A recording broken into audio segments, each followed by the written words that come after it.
When was the last time that you were immersed in a moment? When was the last time that you saw the details in your surroundings?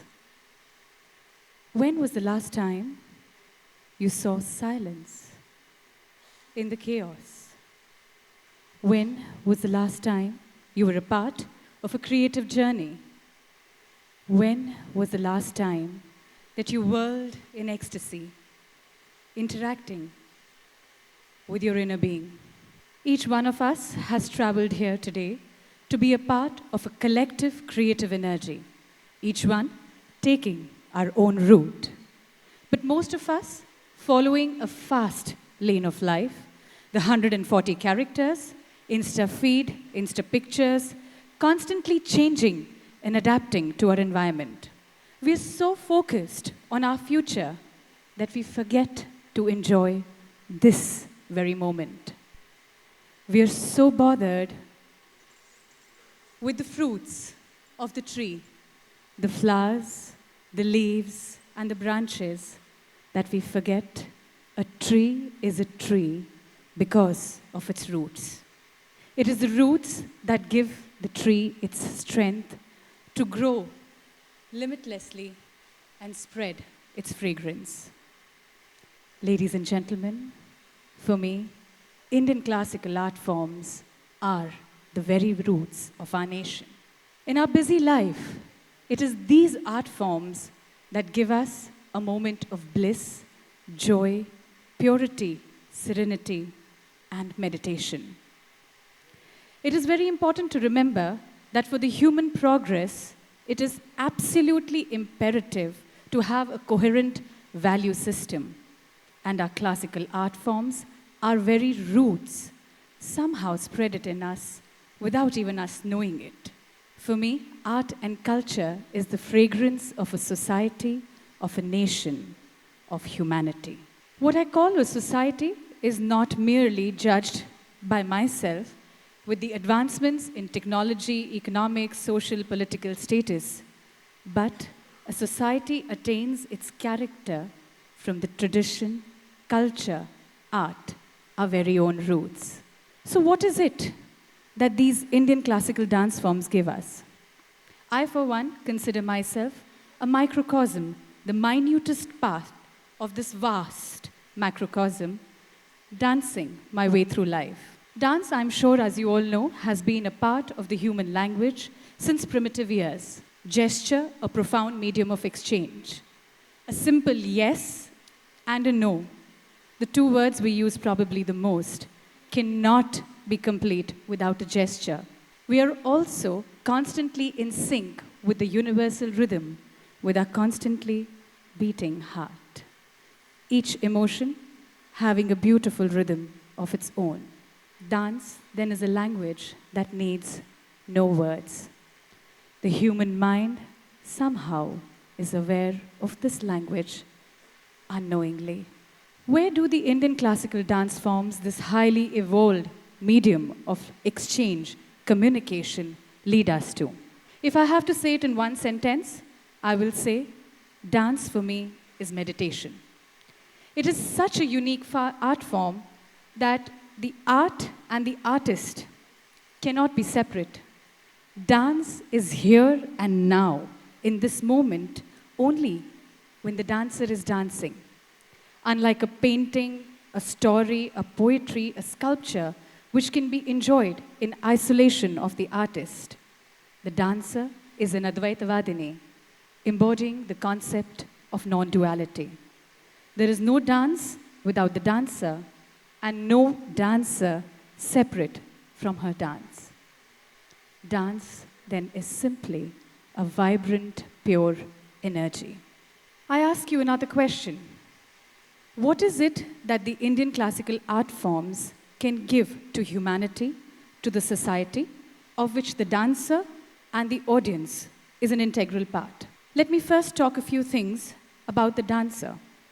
First and foremost, it connects me back to my roots, which are over 3,000 years old.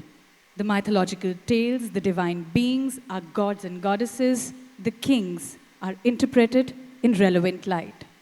For me, the cosmic dancer Nataraj, or the flute playing Krishna are not just icons in stone, wood, or metal. For me, they stand for a greater philosophy, a deeper thought, an idea. The dancer brings together in her performance several idioms like music, expression, rhythm, drama, theater, sculpture, painting, constantly multitasking.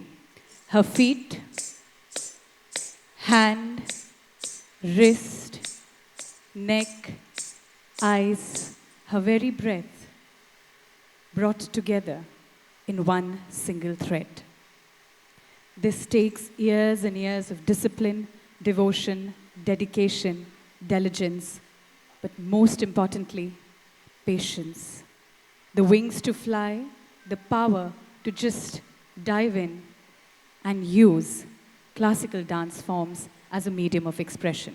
For me personally, what I receive from Indian classical dance forms, and is the most important, is that it is a medium of self-evolvement.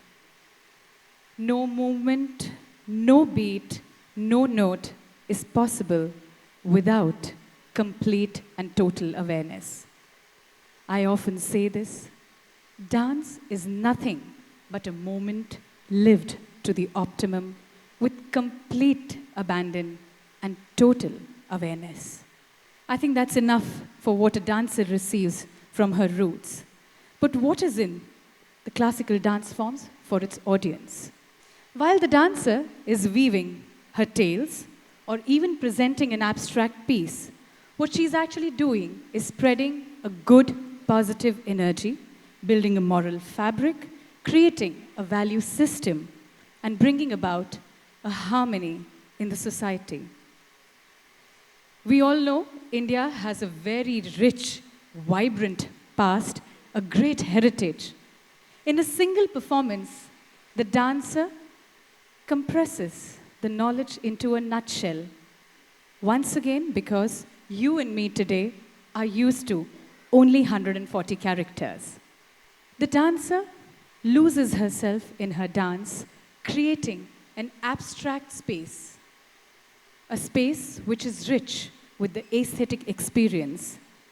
It is a space where melody, music, rhythm, expression, movement come together.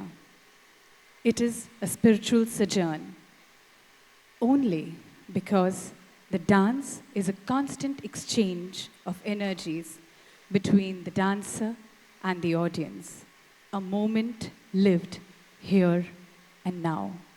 Ladies and gentlemen, I request you all to join me on a time travel and be a part of this beautiful heritage we all have. A small, simple request. I know we've all had a busy day, multiple thoughts, but trust me when I say this, that a single strum of a tanpura, the beat of a tabla, the perfect sa, or simply a line etched in space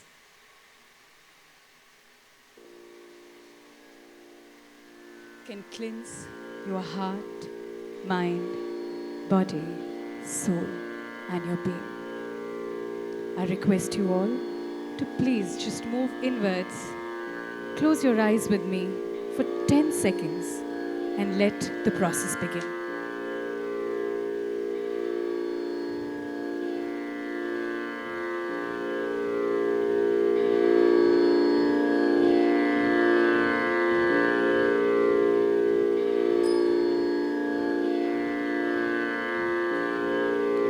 This evening, I present before you all a short composition, Parvati Mangal.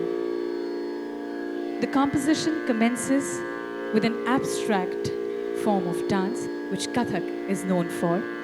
The dancer creates several fleeting images with rhythm and movement in space and time. Moving on, I have used the Sanskrit text from Lalita Strota Shatanamavali, which uses the 108 names of Lalita high on sound energy.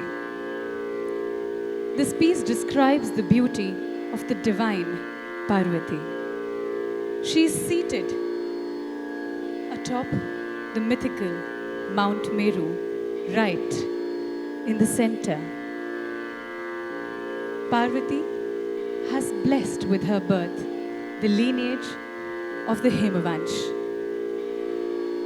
She adorns a glistening golden cloth, bedecked in jewelry from head to toe. Her feet, pristine white, decorated with the red alta, seem like the pure parijata flowers. Completely ready, she takes a step at a time. She meditates upon her Lord for the final union.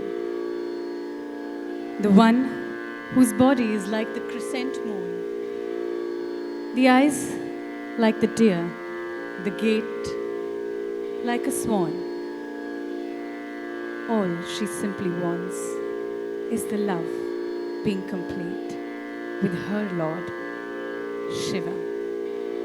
Pujan Chali Mahadev Ko is the concluding composition of this particular abstract. Parvati for me is not just a goddess who can be fierce or compassionate or just beautiful. She is the one who harnesses within herself the polar opposite energies of the male and the female form, bringing it all together into one pure energy. Ladies and gentlemen, I now present before you all Parvati Mangal.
जटाचल शृङ्गाग्रमध्यस्था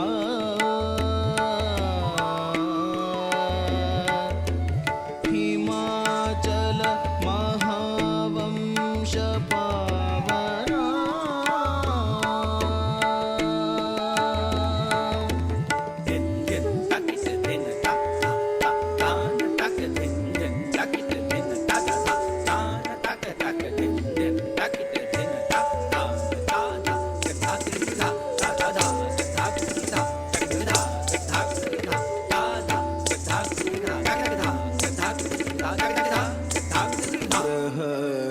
चौवर्ण सौन्दर्यवसना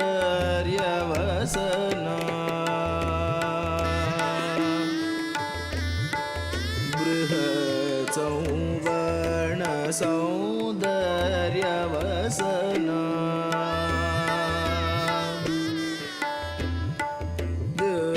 दिव्यभूषण संदोहरजिता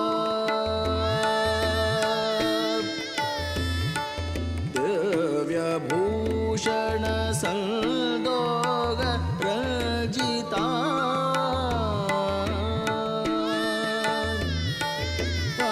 पारिजात गुणाधिक्य पदाब्जा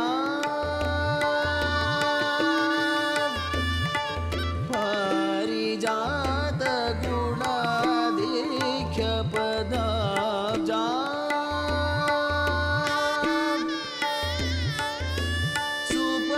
सुपद्मराग सकाश चरणा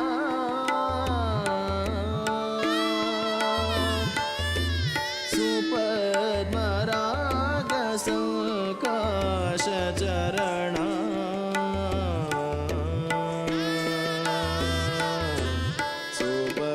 सुपद्मराग सकाश चरणा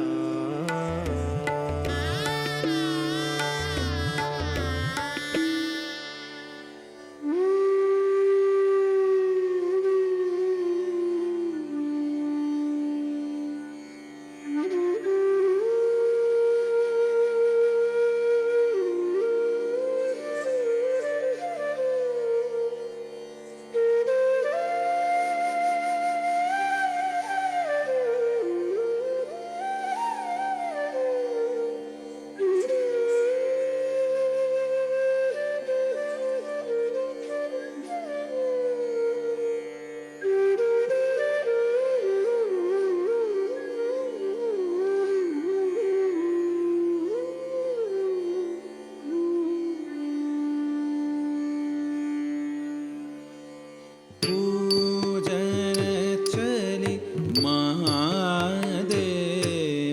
पूजनचलि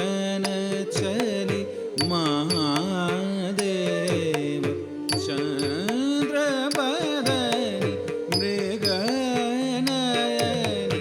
चन्द्रबदनि मृगनयनि हंसगमनि पार्वती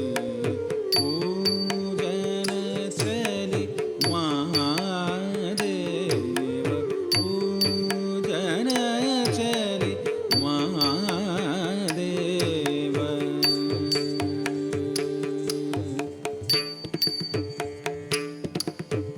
कर